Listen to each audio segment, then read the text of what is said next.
Welcome back to America Decides. Congress finds itself in two different work worlds. On the Senate side, there is the work world of the incoming Trump administration, looking at those designated to fill cabinet positions and meeting them on Capitol Hill. On the House side and on the Senate side, there's the lame duck Congress world, the work of here and now. And a big part of that is a race to avert a government shutdown right before the holidays. Funding is currently on track to run out just 10 days from today. But here's the good news. Lawmakers on both sides of the aisle and both sides of the Capitol say at this point they're still confident the government will remain open past that deadline of December 20th. Nikole Killion joins us now from Capitol Hill. Nikole, what is the basis and reliability of that confidence? Well, I would say nobody's sounding the alarm bells just yet, and certainly Congress has a lot to chew on between President-elect Trump's nominees being here on Capitol Hill. Of course, there's also the defense authorization package that they're trying to get through, and then, of course, government funding, which is critical. But that being said, negotiations continue, and as you mentioned, funding does run out December 20th. You know, Speaker Johnson, up to this point, has indicated that he supports potentially some type of extension into early next year, maybe until March. There are others who would prefer something more long-term than that. Leader Schumer indicating as much to reporters earlier this afternoon. There's also the issue of whether or not disaster aid will be included in this.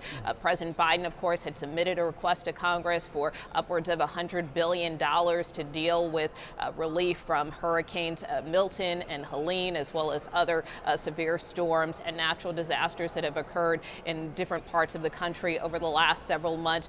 So all of that is still under discussion, but there is hope that there can be some type of resolution, certainly before December 20th.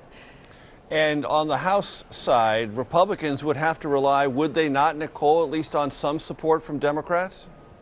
Well, possibly, because there are certainly more hardline members, particularly members of the House Freedom Caucus, who feel like there should not be another single cent spent, particularly with respect to this issue of disaster relief. But that being said, we know that that is a key priority for the outgoing administration, and certainly for many members of Congress whose districts were impacted, particularly by those very intense storms, Helene in particular. So that being said, many lawmakers do see it as a priority. Again, it's a matter of will they sign off on that full amount or try to cut it down.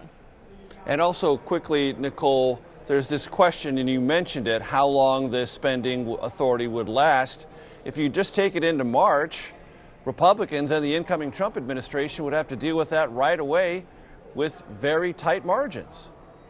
Yeah, that's right. I mean, obviously, the House will lose a number of members in the new year, the Republican majority, in terms of people like former Congressman Matt Gaetz, GOP Conference Chair Lee Stefanik, Congressman Mike Waltz. But that being said, I think the Speaker feels relatively confident that he can kind of sew this together in the best way possible. You know, he actually was the one who had pushed for that December 20th deadline because he didn't want some kind of Christmas omnibus where lawmakers are here up until the holidays. So he seems pretty committed to try to reach some type of resolution over the next couple of days. And Nikole, there was an episode revolving around Senator McConnell today. Catch us up on that.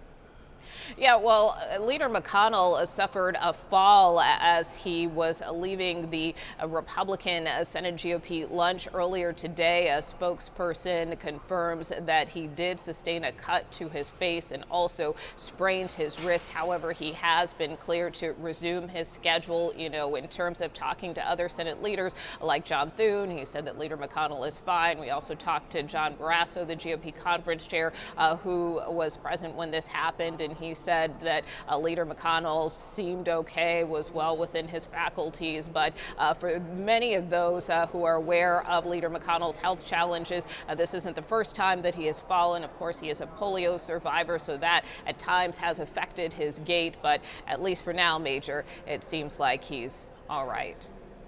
With all the latest information from Capitol Hill, Nikole Killion, as always, we thank you.